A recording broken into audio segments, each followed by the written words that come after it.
Madame, Monsieur, bonjour et bienvenue dans ce flash d'information. Tous les regards sont tournés vers le Mali. 2 semaines après le premier tour de la présidentielle, les Maliens sont rappelés aux urnes aujourd'hui. Cette fois-ci, non pas 27, mais 2 candidats. Les 7 millions d'électeurs doivent départager Ibrahim Boubacar Keïta du Rassemblement pour le Mali et Soumaïla Cissé de l'Union pour la République et la démocratie. Ces élections sont censées faire sortir le Mali de la crise dans laquelle il est plongé depuis 18 mois. Le scrutin est placé sous haute surveillance. 52 ex-combattants et jeunes à risque vivant à Gagnoa ont rejoint le monde professionnel.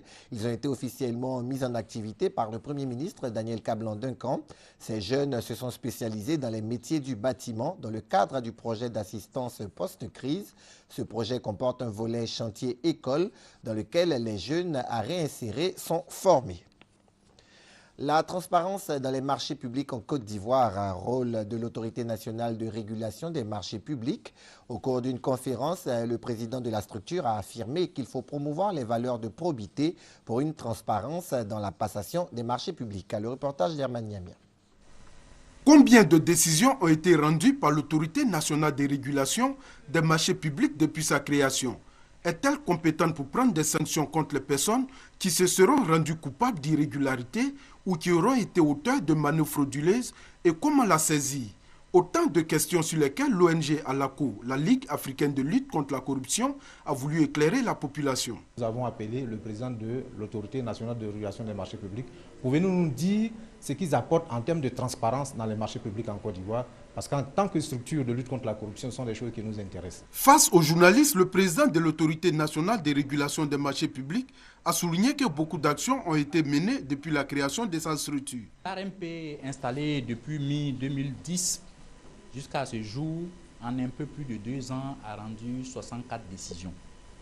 Ces décisions, elle les a rendues en tant que recours non juridictionnel, saisis par des plaignants qui s'estiment lésés, qui s'estiment victimes d'irrégularités. Et de ces 64 décisions, on peut retenir qu'il y a 13 annulations. 13 fois donc le cours des choses a été inversé dans le sens du droit.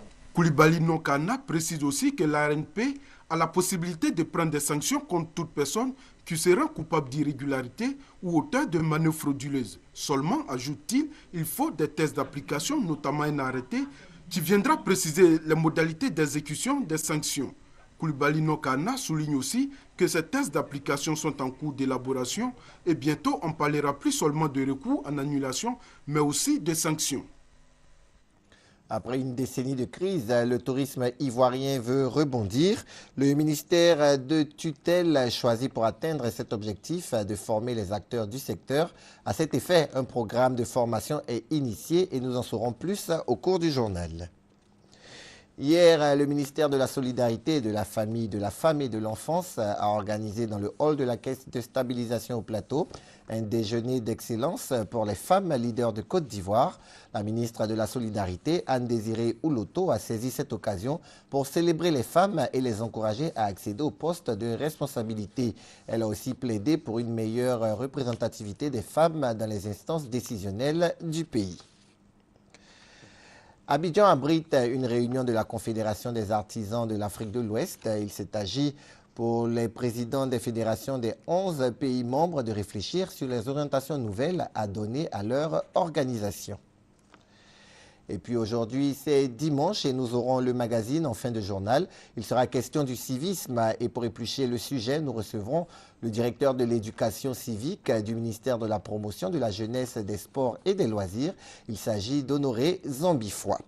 Voilà, on se retrouve à 13h pour le journal. À tout à l'heure.